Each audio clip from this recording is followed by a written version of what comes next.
દેવી કવચ. મિત્રો, આજે આપણે ચૈત્ર નવરાત્રિમાં દેવી કવચ સાંભળીશું. ઓમ ચંડિકા દેવીને નમસ્કાર. માર્કંડજીએ કહ્યું, હે પિતામહ, જે આ સંસારમાં પરમ ગોપનીય અને મનુષ્યોનું બધી રીતે રક્ષણ કરનારું છે, અને જેને તમે અત્યાર સુધી બીજા કોઈ સામે પ્રગટ ન કર્યું હોય એવું કોઈ સાધન મને કહી બતાવો. બ્રહ્માજી બોલ્યા, હે બ્રાહ્મણ, એવું સાધન તો એકમાત્ર દેવીનું કવચ જ છે, જે ગોપનીય કરતાં પણ પરમ ગોપનીય, પવિત્ર તથા બધા પ્રાણીઓ ઉપર ઉપકાર કરનારું છે. હે મહામુનિ, તે સાંભળો. દેવીની 9 મૂર્તિઓ છે. તેમને નવદુર્ગા કહે છે. તેમના અલગ અલગ નામો બતાવવામાં આવે છે. પહેલું નામ શૈલપુત્રી છે, બીજું નામ બ્રહ્મચારિણી છે, ત્રીજું નામ ચંદ્રઘટાના નામે પ્રસિદ્ધ છે, ચોથી મૂર્તિને કુષ્માંડા કહે છે, પાંચમું નામ સ્કંદમાતા છે, છઠ્ઠું નામ કાત્યાયની છે, સાતમું સ્વરૂપ કાલરાત્રિ, આઠમું સ્વરૂપ મહાગૌરી અને નવમું દુર્ગા એટલે સિદ્ધિદાત્રી. આ બધા નામ વેદ ભગવાન દ્વારા કહેવાયા છે. જ્યારે કોઈ મનુષ્ય અગ્નિથી સળગી રહ્યો હોય, યુદ્ધભૂમિમાં ઘેરાઈ ગયો હોય, સંકટમાં ફસાઈ ગયો હોય તેનું, તથા કોઈ ભયથી ડરી ગયો હોય અને દુર્ગાનું રક્ષણ લીધું હોય તેનું ક્યારેય કોઈ અમંગલ થતું નથી. યુદ્ધના સમયે મુશ્કેલી હોવા છતાં પણ તેને કોઈ વિપત્તિ ઉદ્ભવતી નથી. તેને શોક, દુઃખ અને ભય પ્રાપ્ત થતા નથી. જેમને દેવીનું ભક્તિપૂર્વક સ્મરણ કર્યું છે તેમનો અદ્ભુત નક્કી જ છે.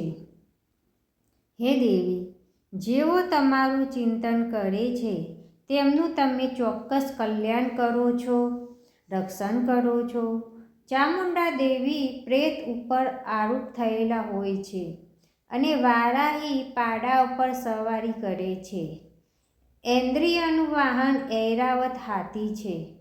વૈષ્ણવી ગરુડ ઉપર આવે છે અને માહેશ્વરી આખલા ઉપર આરૂઢ થયેલા છે. કૌમારીનું વાહન મોર છે. વિષ્ણુપ્રિય લક્ષ્મી કમર ઉપર વિરાજમાન છે અને તેમના હાથમાં લાલ કમળ છે. આખલા ઉપર આરૂઢ થયેલ દેવી ઈશ્વરીએ શ્વેત વસ્ત્ર ધારણ કરી રાખ્યા છે. બ્રાહ્મણની હંસ ઉપર બેઠેલા છે અને તેમના બધા આભૂષણો ધારણ કર્યા છે. આ બધી દેવીઓ માતાઓ યોગ્ય શક્તિઓથી પ્રસન્ન છે, જેઓ અનેકવિધ આભૂષણો પહેરવાથી શોભે છે. તેમને અનેક રત્નો ધારણ કર્યા છે, ક્રોધથી ભરેલી છે અને ભક્તોનું રક્ષણ કરવા રથમાં બેઠેલી છે. આ દેવીઓના હાથમાં શંખ, ચક્ર, ગદા, શક્તિ, હર, મૂસળ, ખેડક, તોમર, કુહાડી, દોરડું, કુંત, ત્રિશૂળ અને ઉત્તમ સાડ ધનુષ ધારણ કરેલા છે. દૈત્યોના શરીરનો નાશ કરવો અને ભક્તોને અભય દાન આપવું, દેવતાઓનું હિત કરવું એ તેમના શસ્ત્ર ધારણનો ઉદ્દેશ્ય છે. મહારૌદ્ર રૂપ, અત્યંત ઘોર પરાક્રમી, મહાબલી અને મહાઉત્સાહયુક્ત હે દેવી, તમે મહાન ભયનો નાશ કરનારા છો. તમને નમસ્કાર છે. તમારી સામે જોવું પણ મુશ્કેલ છે. શત્રુઓનો ભય વધારનારા હે જગદંબિકા, મારું રક્ષણ કરો. પૂર્વ દિશામાં ઐન્દ્રિય શક્તિ મારું રક્ષણ કરે. અગ્નિકુંડામાં અગ્નિશક્તિ, દક્ષિણ દિશામાં વારાહી તથા નૈત્રિય ખૂણામાં ખડ્ગધારિણી મારું રક્ષણ કરે. પશ્ચિમ દિશામાં વારુણી અને વાયવ્ય ખૂણામાં હરણ પર સવારી કરનાર દેવી મારું રક્ષણ કરો. ઉત્તર દિશામાં કુમારી અને ઈશા ખૂણામાં શૂળધારીની મારું રક્ષણ કરો. હે બ્રહ્માણી, તમે ઉપરની બાજુએ મારું રક્ષણ કરો. હે વૈષ્ણવી, તમે નીચેની બાજુએ મારું રક્ષણ કરો. આ જ પ્રમાણે સબ જેનું વાહન છે તે ચામુંડા દેવી દસે દિશાઓમાં મારું રક્ષણ કરો. જયા આગળની બાજુએ અને વિજયા પાછળની બાજુએ રક્ષણ કરે. ડાબા ભાગે અજિતા દેવી, જમણા ભાગે અપરાજિતા મારું રક્ષણ કરે. ઉદ્યોતિની શિખાનું રક્ષણ કરે અને ઉમા મારા મસ્તક ઉપર વિરાજિત થઈને મારું રક્ષણ કરે. માલાધારી દેવી મારા કપાળનું અને યશ શિવસ્તીની મારી ભમરોનું રક્ષણ કરે. ત્રિનેત્રા ભમરોના મધ્ય ભાગનું અને યમઘટા દેવી નાસિકાઓનું રક્ષણ કરે. શંખીની બંને આંખોના મધ્ય ભાગનું રક્ષણ કરે અને દ્વારવાસીની કાનોનું રક્ષણ કરે. કાલિકા ગાલોનું તથા સાકરી કાનોના મૂળ ભાગોની રક્ષા કરે. સુગંધા નાસિકાઓની અને ચંચિકા દેવી ઉપરના હોઠનું રક્ષણ કરે. અમૃતકલા નીચેના હોઠનું અને સરસ્વતી જીભનું રક્ષણ કરે. કૌમારી મારા દાંતોનું અને ચંડિકા કંઠ ભાગનું રક્ષણ કરે. ચિત્રઘટા ગળાની ઘંટિકાનું અને મહામાયા તારવાનું રક્ષણ કરે. કામાક્ષી દાઢીનું અને સર્વમંગલા મારી વાણીનું રક્ષણ કરે. નીલગ્રીવા કંઠના બહારના ભાગનું અને અંતનલિકાનું કૌબેરી દેવી રક્ષણ કરો. ખડગીની બંને ખભાઓનું અને વજ્રધારીની મારા બંને બાહુઓનું રક્ષણ કરો. દંડીની દેવી બંને હાથોનું અને અંબિકા આંગળીઓનું રક્ષણ કરે. શૂલેશ્વરી નખોનું રક્ષણ કરે અને કુલેશ્વરી કુખ પેટનું રક્ષણ કરો. મહાદેવી બંને સ્તનોનું અને શોક વિનાની મનનું રક્ષણ કરે. લલિતા દેવી હૃદયનું અને શૂળધારીની ઉદરનું રક્ષણ કરે. કામિની નાભીનું અને ગૃહેશ્વરી ભૂભાગનું રક્ષણ કરો. પૂતના અને કામિકા લિંગનું અને પાડાને વાહન બનાવનાર દેવી ગુદાનું રક્ષણ કરો. ભગવતી કટી પ્રદેશનું અને ઘૂંટોની રક્ષા વિંધ્યવાસિની કરે. સર્વ કામના પૂરી કરનારા દેવી જગદાઓનું રક્ષણ કરે. નારસી દેવી પીડીઓનું રક્ષણ કરે. તેજસ્વી બંને પગોના પૃષ્ઠભાગનું રક્ષણ કરે. શ્રીદેવી પગોની આંગળીઓનું અને તલવાસીની દેવી પગના તળિયાનું રક્ષણ કરે. પોતાના વિકરાળ દાઢોથી ભયંકર દેખાતા કરાલી દેવી નખોનું અને ઉદ્ધવકેશીની દેવી વાળનું રક્ષણ કરે. કૌબેરી રૂવાટીના છિદ્રોનું અને વાઘેશ્વરી ત્વચાનું રક્ષણ કરે. પાર્વતી રક્ત, મજાજ, વસા, માંસ, હાડકાં અને મેદનું રક્ષણ કરે. કાલરાત્રિ આંતરડાઓનું અને મુકુટેશ્વરી પિત્તનું રક્ષણ કરે. પદ્માવતી કમરકોશોના મૂળ આધારનું અને ચૂડામણી કહ્યું કફનું રક્ષણ કરે.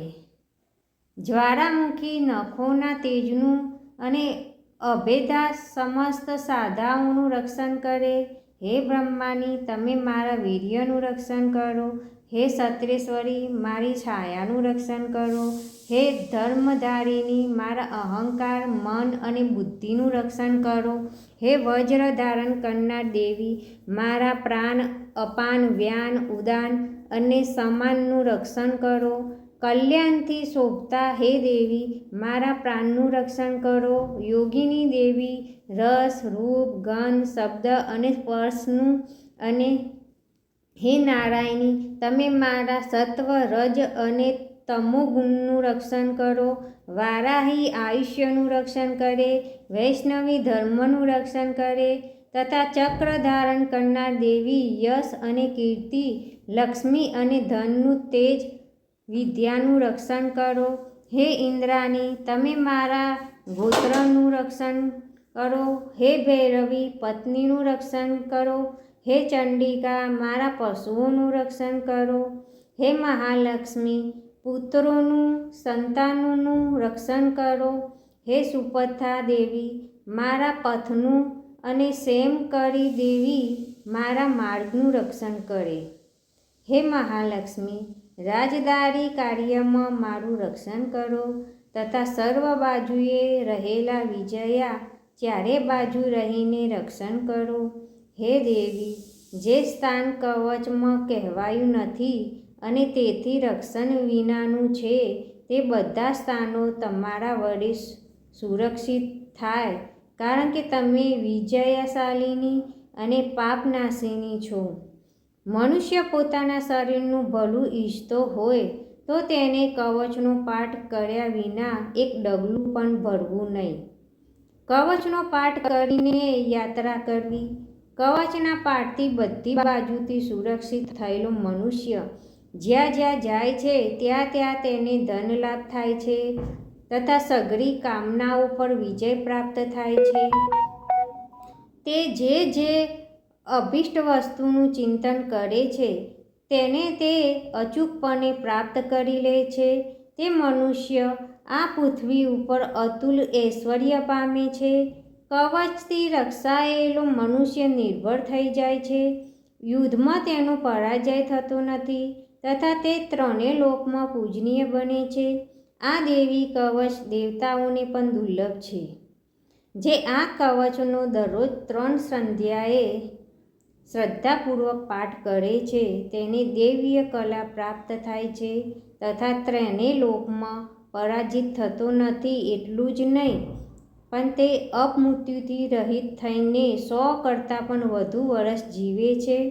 તેથી શીતળા, કોઢ વગેરે રોગ થતા નથી અને થયા હોય તો તે નષ્ટ થઈ જાય છે. ભાગ, અફીણ, ધતુરો વગેરેનું ઝેર કે સાપ વગેરેના કરડવાથી ચડતું ઝેર, અહીં સર્પનું ઝેર, તેલના મિશ્રણથી બનેલું કૃત્રિમ ઝેર, આ બધા પ્રકારના ઝેર ઉતરી જાય છે અને તેની અસર થતી નથી. આ પૃથ્વી ઉપર મારણ, મોહન, વશીકરણ જેવા જેટલા પ્રયોગો છે તથા આ પ્રકારના જેટલા મંત્રો, યંત્રો વગેરે છે તે બધા આ કવચને હૃદયમાં ધારણ કરી લેવાથી તે મનુષ્યના દેખતા જ નષ્ટ થઈ જાય છે. એટલું જ નહીં, પૃથ્વી ઉપર વિચરનારા ગ્રામ દેવતા, આકાશ અને પાણીમાંથી ઉત્પન્ન થતા ઉપદેશ માત્રથી સાધી શકાતા દેવો, પોતાના જન્મની સાથે જ પ્રગટ થતા દેવતાઓ, કુલદેવતા, કંઠમારા જેવા રોગો, ડાકણ, શાકન, અંતરિક્ષમાં વિચરતી મહાન શક્તિઓ, ગ્રહ, ભૂત, પિશાચ, રાક્ષસો, બ્રહ્મરાક્ષસ, વેતાળ, ભૈરવ અને અનિષ્ટકારી દેવતાઓ પણ જો હૃદયમાં કવચ ધારણ કર્યું હોય તો તે મનુષ્યના દેખતા જ ભાગી જાય છે. કવચ ધારણ કરનાર મનુષ્યની રાજા તરફથી સન્માન અને વૃદ્ધિ થાય છે. આ કવચ મનુષ્યના તેજની વૃદ્ધિ કરનારું અને ઉત્તમ છે. આ કવચનો પાઠ કરનારું મનુષ્ય પોતાની કીર્તિથી શોભા પામીને પૃથ્વી ઉપર પોતાના સુયશ સાથે સાથે વૃદ્ધિ પામે છે. જે પહેલાં કવચ કરીને શપથથી ચંડીપાઠ કરે છે તેની જ્યાં સુધી વન પર્વત હોય ત્યાં સુધી તે આનંદથી યુક્ત આ પૃથ્વી ઉપર રહે છે. તેના પુત્રો, પૌત્રો, સંતાન પરંપરા બનેલી રહે છે. પછી દેહાંત થયા તે મનુષ્ય મહામાયાની કૃપાથી નિત્ય પરમપદને પામે છે. જે દેવતાઓને પણ દુર્લભ છે તે સુંદર દિવ્ય રૂપ ધારણ કરે છે અને કલ્યાણ શિવની સાથે આનંદનો ભાગી બને છે. જય માતાજી. મિત્રો, આ વિડીયો ગમ્યો હોય તો લાઈક કરજો, શેર કરજો અને સબસ્ક્રાઈબ કરજો. અને ચૈત્ર નવરાત્રિમાં દેવી કવચનો પાઠ અચૂકથી સાંભળજો એવી અમારી પ્રાર્થના મિત્રો.